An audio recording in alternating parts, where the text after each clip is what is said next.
세상이 참 난리죠. 오늘 8월 31일 마지막 날인데 이제 여름이 지나가는 날입니다.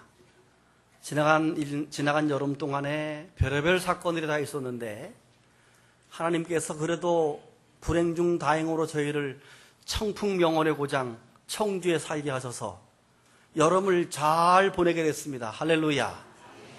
이제 시작되는 9월 1일 내일부터 가을이 시작되는데 가을의 많은 열매와 결실들이 여러분의 가정 속에 함께하기를 바랍니다. 하나님 앞에 우리 감사의 박수 한번 보내겠습니다. 여름을 잘 보냈습니다. 오늘 설교 제목은 상록수처럼입니다. 여러분, 상록수라고 하는 노래를 아십니까? 저 들에 푸르른 솔잎을 보라. 돌보는 사람도 하나 없는데 비바람 맞고 눈보라 쳐도 온누리 끝까지 맘껏 푸르다.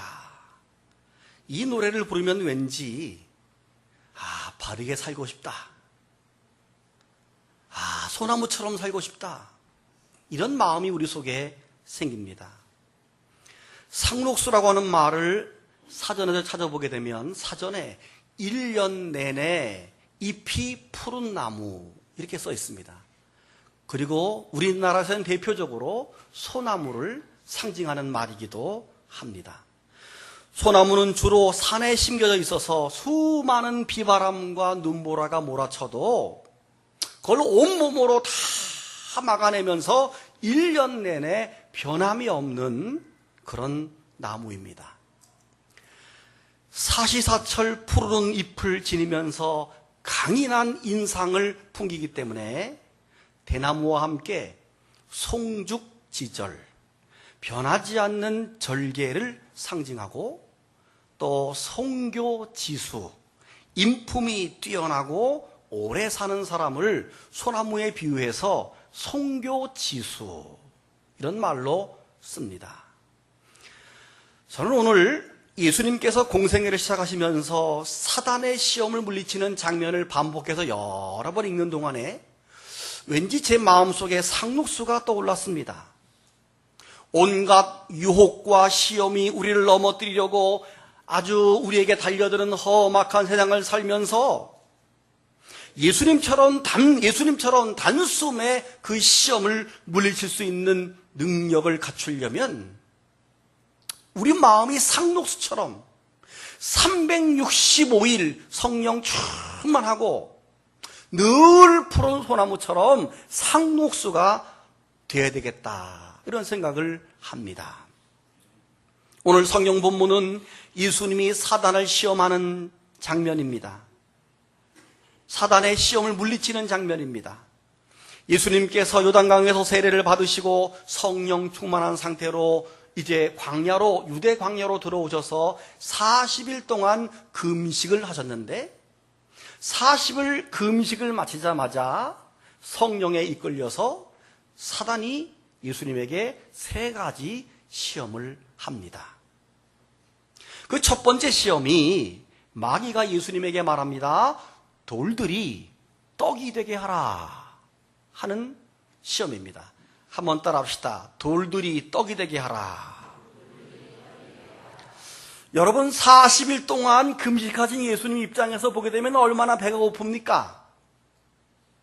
그러지 않아도 돌들이 떡이 됐으면 좋겠을 만큼 배가 고픈 분이 바로 예수님입니다. 40일 금식하신 목사님들의 얘기를 들어보게 되면 40일 금식을 마치고 내려오셔서 너무 먹고 싶어가지고 어떤 분은 기도원에서 내려오다가 기도원 밑에 있는 무밭에 무가 너무 먹고 싶어가지고 그거 하나 뽑아가지고 꺾어서 먹다가 병원에 입원했다는 분도 계셔요. 제 기억으로는 그분 돌아가셨다는 얘기를 들은 적이 있어요. 배가 얼마나 고픈지 그 무 하나 먹고 싶은 거예요. 근데 먹으면 감당이 안 돼서 생명의 위협이 옵니다. 제가 전도사 때 우리 담임 목사님이 40일 금식하셨어요. 금식 마치고 오셔가지고 금식을 40일을 하면요, 금식한 만큼 40일 동안에는 아주 멀건 미음 같은 죽을 먹습니다. 그걸 한 숟갈씩, 다음날 2숟갈, 조금씩밖에 안 줍니다. 그걸 누가 주지요?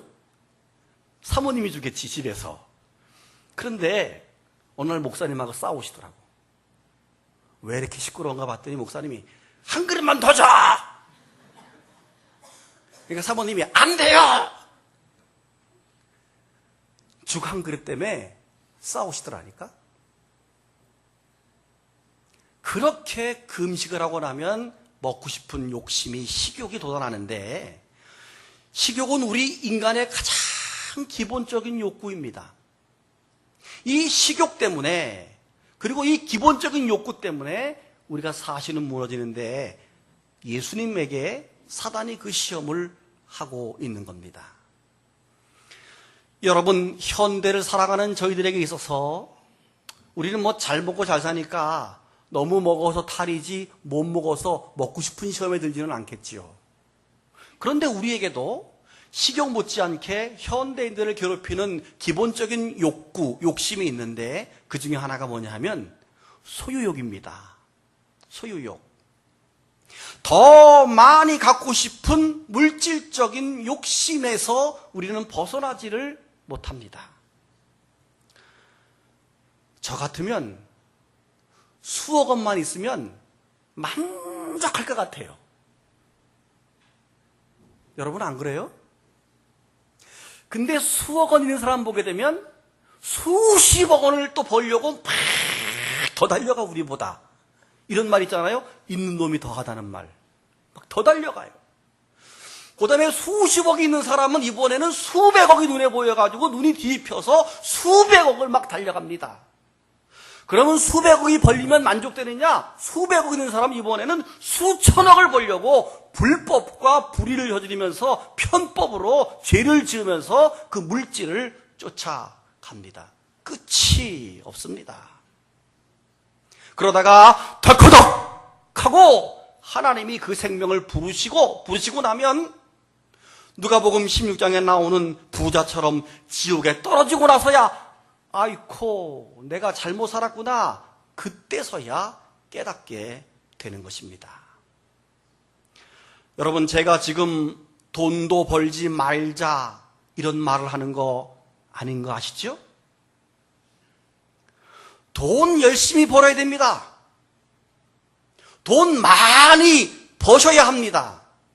그러나 신앙보다 돈을 우선적으로 여겨서는 안 됩니다. 돈 버느라고 신앙생활도 제대로 못하고 예배생활도 제대로 못하게 살아서는 안 된다는 말씀을 드리는 것입니다. 돈 버는 목적이 하나님의 나라 영광을 위해서 벌어야 되는데 사실은 그것이 아니라 내 욕심, 내 소유욕을 채우기 위해서 돈을 벌고 있는 것이 우리들의 모습입니다. 죄송하지만 돈을 버느라고 신앙생활을 제대로 못하는 사람은 돈의 신, 물질의 신, 만몬신에게 붙잡힌 사람이고 그 만몬신의 수하가 된 것입니다. 세상은 이미 만몬신이 다 점령이 끝났습니다. 생각해 보세요. 돈이 최고인 세상이 되었잖아요. 모든 사람이 돈을 최고의 가치로 알고 살잖아요. 돈만 있으면 인격도 올라가고 뭐든지 다 대우받는 세상이 되었으니까 이제 만몬신이 세상을 다 장악한 겁니다. 그리고 그 만몬신은 우리 교회까지 점령을 시작했습니다. 한국교회도 만몬신에게 넘어가서 망신살을 당하는 교회들이 얼마나 많이 있는지 그것 때문에 우리가 아주 그냥 뉴스 나올 때마다 마음을 졸이고 한국교회가 빛과 소금이 되지 못하는 것, 사실은 교회가 만몬신에게, 물질의 신에게 점령당했기 때문에 그렇습니다. 또 하나 현대인들을 꼼짝 못하게 하는 기본적인 욕구 시험이 하나 있는데 음란 문화와 그리고 색욕입니다. 요즘 부적절한 만남, 잘못된 만남으로 신앙이 깨지고 가정이 깨지고 인생이 깨지는 경우가 얼마나 많이 있습니까? 스마트폰이나 인터넷 등의 발달로 쉽게 부적절한 만남이 이루어집니다. 어른이나 청소년들까지 음란물에 빠져 있습니다. 그런 것들이 우리의 인격을 무너뜨리고 가정을 무너뜨리고 심지어 우리 인생을 무너뜨리게 되는 것입니다. 여러분, 이런 시험을, 가장 기본적인 욕구를 공략해오는 이 사단의 시험을 예수님이 어떻게 이겼습니까? 사람이 떡으로만 살 것이 아니니라. 아멘. 요 부분이 마태복음 4장에도 나오는데, 마태복음 4장에서 뭐라고 말씀하셨는가 하면, 사람이 떡으로만 살 것이 아니요 하나님의 입으로부터 나오는 모든 말씀으로 살 것이니라. 아멘. 여러분, 이 말씀은 예수님께서 구약 성경에 있는 신명기 말씀을 인용해서 하신 말씀입니다. 구약 성경 신명기를 가보게 되면 이스라엘 백성들에게 그의 지도자 모세가 백성들에게 한 말이 바로 그 말입니다. 모세가 뭐라고 말했는가 하면 이렇게 말합니다. 우리 하나님 여호와께서 지난 40년 동안 광야에서 어떻게 우리를 인도했는지 한번 생각해 보시기 바랍니다. 여호와께서 우리를 낮추시고 굶주리게 하시며 우리와 우리 조상들이 전에 먹어보지 못한 만나를 주어 먹게 한 것은 사람이 떡으로만 살 것이 아니요 하나님의 모든 말씀으로 살아야 한다는 것을 가르치기 위해서 그렇게 했습니다. 이렇게 모세가 한 말이에요. 그러면서 계속 모세가 무슨 말하는가 하면, 여러분, 그 결과 우리가 어떻게 살았습니까? 지난 40년 동안에 우리의 옷이 헤어지지 않고 우리의 발이 부러뜨지 않는 것을 여러분이 경험하지 않았습니까? 다 같이 아멘.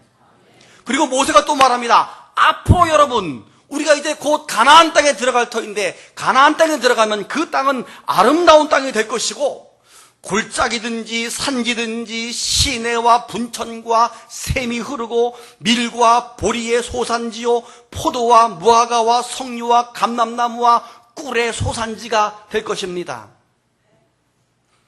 우리가 먹을 것이 없어 모자람이 없고 아무것도 부족함이 없는 땅이 될 것이며, 그 땅의 돌은 철이요 동을 캘 것이며, 우리가 먹어서 배부르고 우리 하나님 여호와께서 옥토를 우리에게 준 것 때문에 하나님을 찬양하고 감사하게 될 것입니다.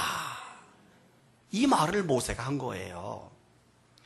다시 정리해서 말하면, 이스라엘 백성들이 하나님의 명령과 말씀대로 순종할 때 하나님께서 그들을 40년 동안 인도하셨고, 앞으로 가나안 땅에 들어가서도 풍부함과 넉넉함과 기름짐으로 인도할 것이다. 즉 말씀을 붙들기만 하면. 할렐루야. 여러분, 우리는 당장 배고픔을 면하기 위해서 눈앞에 보이는 돌이라도 금방 떡이라도 만들고 싶은 사람들입니다. 또 사단의 꼬임에 넘어가서 눈앞에 보이는 돌이 떡이 될 줄 알고 그거 붙들고 사는 게 우리들의 모습 아닙니까? 하나님은 그런 것이 아니라고 말씀하고 있는 겁니다. 하나님의 말씀에 순종하고 하나님 말씀대로 살면 하나님이 먹이시고 입히신다는 것입니다.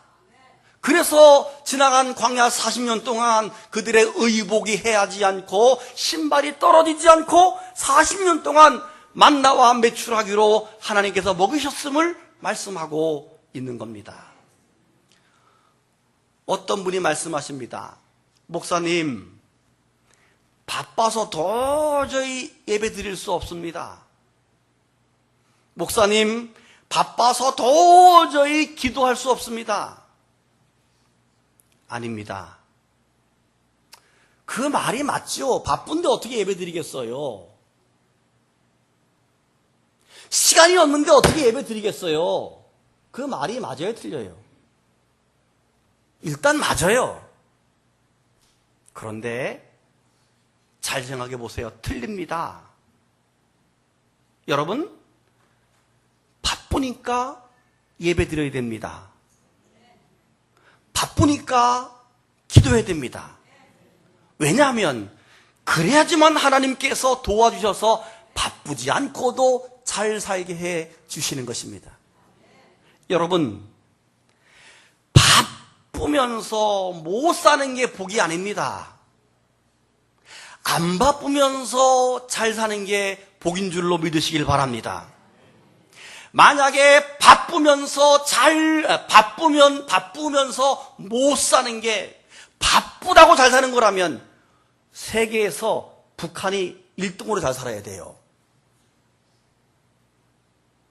새벽별 보고 출근해서 밤별 보고 퇴근하고 천삽삽질하고 한번 허리 핀 그 나라를 누가 따라갈 수 있겠습니까? 그 결과 50년, 60년 만에 결과가 어떻게 됐습니까? 바쁘지만 못 사는 나라가 된 겁니다. 그런데 우리나라는 말씀이 있기 때문에 그들보다 덜 바빠도 잘 사는 겁니다. 할렐루야. 여러분, 저는 여러분에게 말합니다. 바쁘지 않고 잘 살기를 바랍니다. 예배생활 마음껏 하고도 잘 살기를 축복합니다. 예배도 못 드릴 만큼 바쁘면서도 돈도 못 버는 사람이 아니라 예배생활 할 거 다 하고 충성봉사 다 하면서 잘 사는 복이 우리에게 있기를 바랍니다.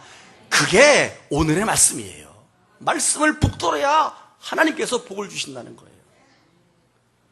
제가 요즘 학생부 담당 교육자가 없어서 제가 1시에 학생부 담당 공부하러 들어가는데 학생들에게 요즘 성경을 암송시킵니다.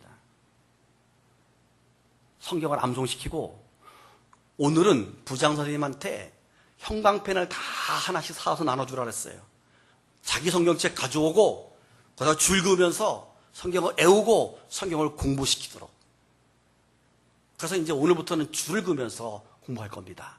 그리고 성경을 애우게 할 것입니다. 왜냐하면 말씀이 복을 받는 기본이기 때문에 그렇습니다. 예수님께서 말씀으로 사단을 물리칩니다. 두 번째로 마귀가 예수님을 두 번째 시험합니다. 내게 절하라. 이런 시험이죠. 예수님을 높은 곳으로 데려가서 순식간에 잠깐 사이에 세상의 모든 왕국들을 다 보여줍니다. 나라들을 확 보여줍니다. 그러면서 하는 말이 내가 이 모든 나라의 권세와 영광을 너에게 주겠다. 이것은 나에게 주어진 것이므로 내가 주고 싶은 사람에게 내 마음대로 줄 수 있다. 그러므로 네가 만일 나에게 절하면 이 모든 것이 너의 것이 될 것이다. 사단은 예수님으로 하여금 세상의 모든 권력과 영광을 위해서 하나님을 배반함으로써 십자가 고난의 길을 걷지 못하게 포기하게 하려는 속셈이었습니다. 마귀가 세상의 권력과 영광의 소유자요 처분자는 아니지만 인간을 현혹시키고 시험하는 하나님의 도구로 쓰임받고 있는 겁니다. 아니, 사실은 아담과 하와가 선악과를 따먹는 순간 세상의 모든 권세가 사단에게 넘어간 겁니다. 그래서 사단이 내가 줄 수 있다라고 말하는 겁니다. 이 두 번째 시험은 인간의 3대 욕망이라고 하는 식욕, 명예욕, 색욕, 이 세 가지 가운데 두 번째 명예욕에 해당되는 시험입니다. 사람은 누구나 높아지고 싶고 누구나 유명해지고 싶고 잘난 척하고 싶어집니다. 인성을 가지신 예수님인들 세상의 모든 권력과 영광을 가지고 싶은 마음이 왜 없으시겠습니까? 또한 우리가 살아가는 세상 속에 높아지고 싶고 유명해지고 싶고 잘난 척하고 싶은 마음이 왜 없겠으며 그런 시험이 우리 가운데 왜 오지 않겠습니까? 이 살아볼 만하고 화려한 세상은 계속해서 우리에게 절하라고 합니다. 세상을 경배하고 세상을 우선해서 살 것을 요구하고 있습니다. 세상에 빠져서 세상 중심으로 살기만 하면 그 권세와 영광과 쾌락과 행복을 우리에게 줄 것처럼 우리를 꼬이고 있습니다.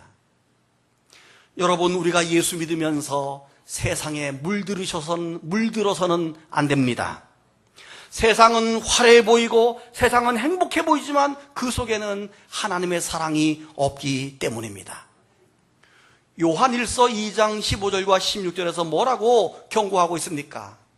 이 세상이나 세상에 있는 것들을 사랑하지 말라. 누구든지 세상을 사랑하면 아버지의 사랑이 그 안에 있지 아니하나니, 이는 세상에 있는 모든 것이 육신의 정욕과 안목의 정욕과 이생의 자랑이니 다 아버지께로부터 온 것이 아니요 세상으로부터 온 것이다 그랬습니다. 그리고 야고보 기자는 우리에게 뭐라고 경고합니까? 야고보 4장 4절을 보면, 가늠한 여인들아, 세상과 벗된 것이 하나님과 원수됨을 알지 못하느냐? 그런즉 누구든지 세상과 벗이 되고자 하는 자는 스스로 하나님과 원수가 되는 것이다. 세상을 사랑하고 세상과 벗된 사람을 간음하는 여인이라고 말했습니다. 그리고 하나님과 원수가 된다고 말했습니다. 여러분, 구약 성경에서 아브라함의 조카 롯이 화려하고 또 기름진 땅을 선택했다가 그 화려하고 기름진 세상 소돔과 고모라가 멸망될 때 어떻게 됐습니까? 그동안 모았던 재산을 다 불에 태우고 맨몸뚱이로 빠져나와서 산 밑에 동굴 속에 살게 됩니다. 그나마 그의 아내는 그거 미련 버리지 못하고 뒤를 돌아보다가 소금기둥이 되는 저주를 받게 되는 것입니다. 이것은 세상을 선택하려는 우리에게 강력한 경고를 주고 있는 것입니다. 여러분, 세상은 우리를 자꾸만 악한 곳으로, 그리고 화려한 곳으로 우리를 초대합니다. 우리 교회 주변에 얼마나 화려한지 몰라요. 밤에 한번 와봐요. PC방이 번쩍거리죠. 노래방이 번쩍거리죠. 식당이 번쩍번쩍거리죠. 어떤 때는 막 3시, 4시까지 나가보면 막 우리 여기 복명동 우리 교회 일대는 잠 못 드는 밤이에요.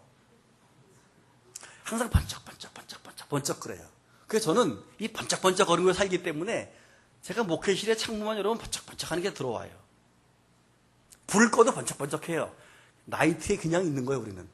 몸만 흔들면 그냥 나이트예요. 그러다가 제가 가끔 여행을 가거나 어디 가서 좀 약간 시골에 가면 이상한 거 있죠.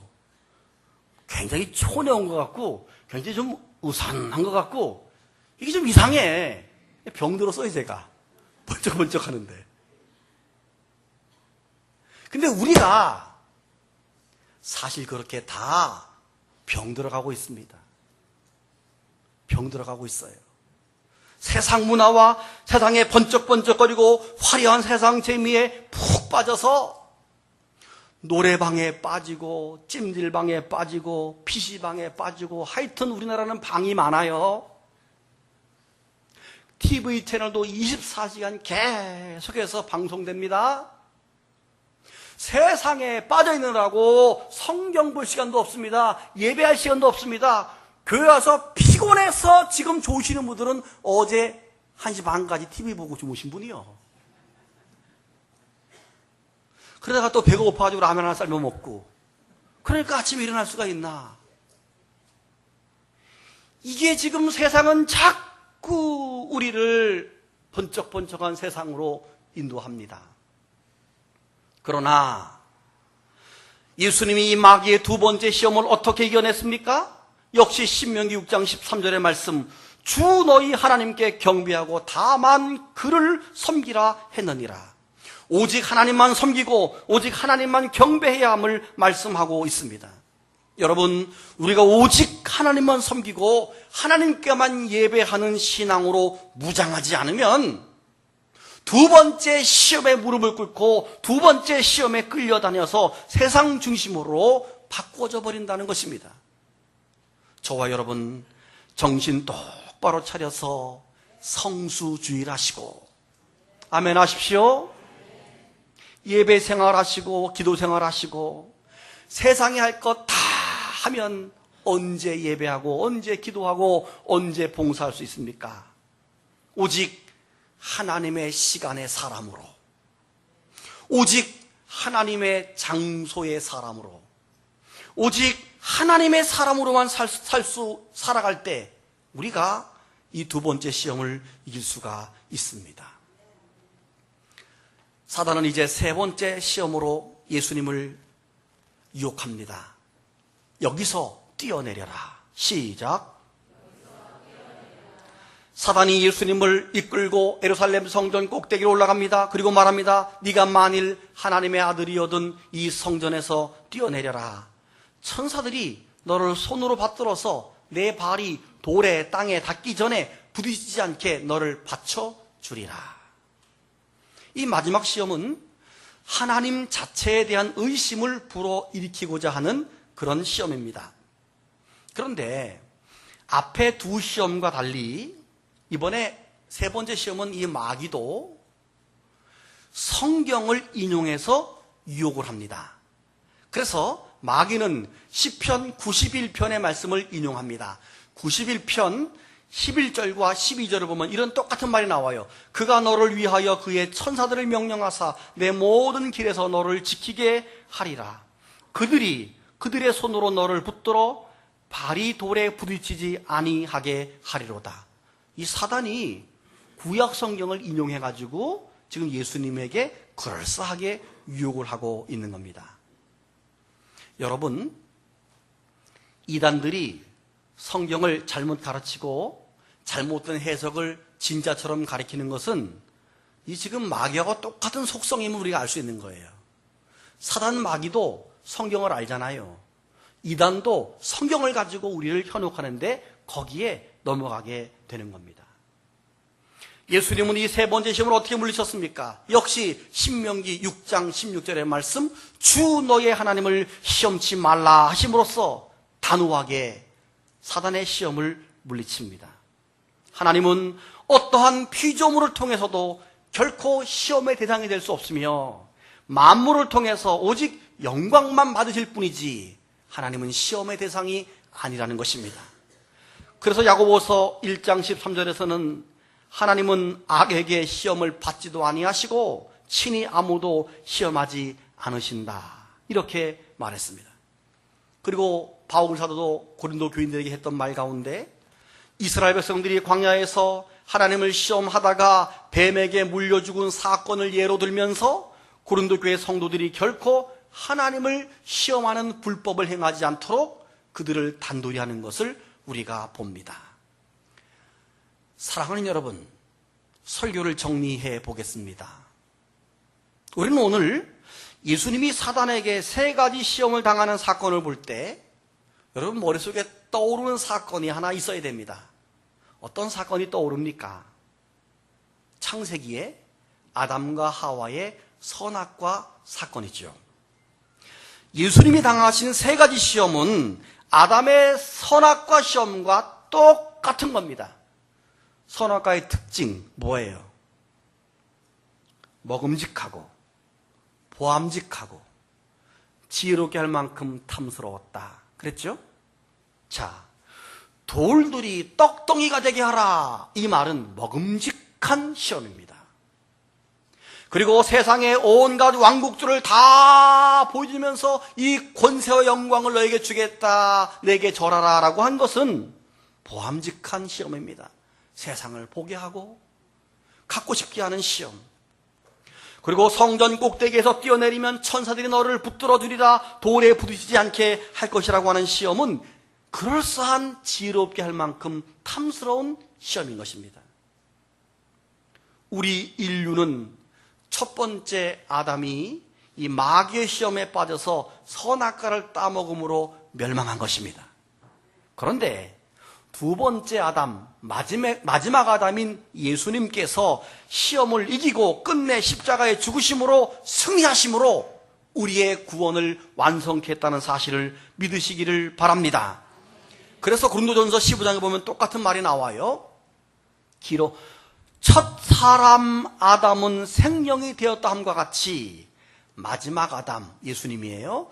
마지막 아담은 살려주는 영이 되었나니, 그러나 먼저는 신령한 사람이 아니요 육의 사람이지만 그 다음은 신령한 사람이니, 첫사람은 땅에서 났으니 흙에 속한 자이거니와 둘째 사람, 예수님이죠. 둘째 아담은 하늘에서 나셨느니라. 아멘. 어제 CCC회관에 결혼식이 있어서 갔더니 우리 대학생들 주로 왔다 갔다 하는 그 대학생 선교회 그 건물에 화장실에 이런 문구가 붙어 있습니다. 세상에 기죽어 두려워하지 말고, 세상에 물들지도 말고, 너희는 세상의 소금이요 빛이다라고 선언하시는 예수님을 붙들고 승리해라. 너무 감동스러웠어요. 세상에 기죽어 두려워하지 말고, 세상에 물들지도 말고, 세상에 빛이요 소금이라고 인정해 주시는 예수님을 붙들고 살아라. 아멘. 사랑하는 여러분, 요즘 시험에 빠져 있지 않습니까?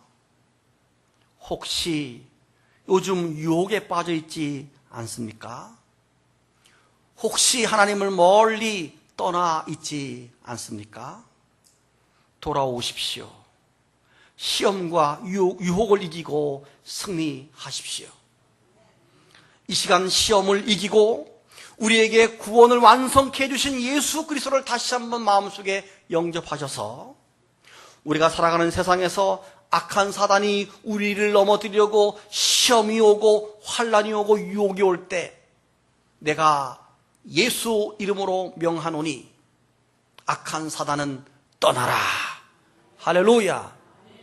시험과 유혹이 올 때마다 여러분 마음속에 내가 예수 이름으로 명한다, 사단아 물러가라, 이런 고백과 선언이 여러분 마음속에 있어야 합니다. 항상 예수 그리스도의 마음을 품어서 항상 예수 중심의 삶을 살아서 그리스도의 푸른 계절이 우리의 심령 속에 상록수처럼 1년 365일 변함없는 성령 충만한 푸른 신앙을 가질 수 있는 저와 여러분들이 되시기를 바랍니다.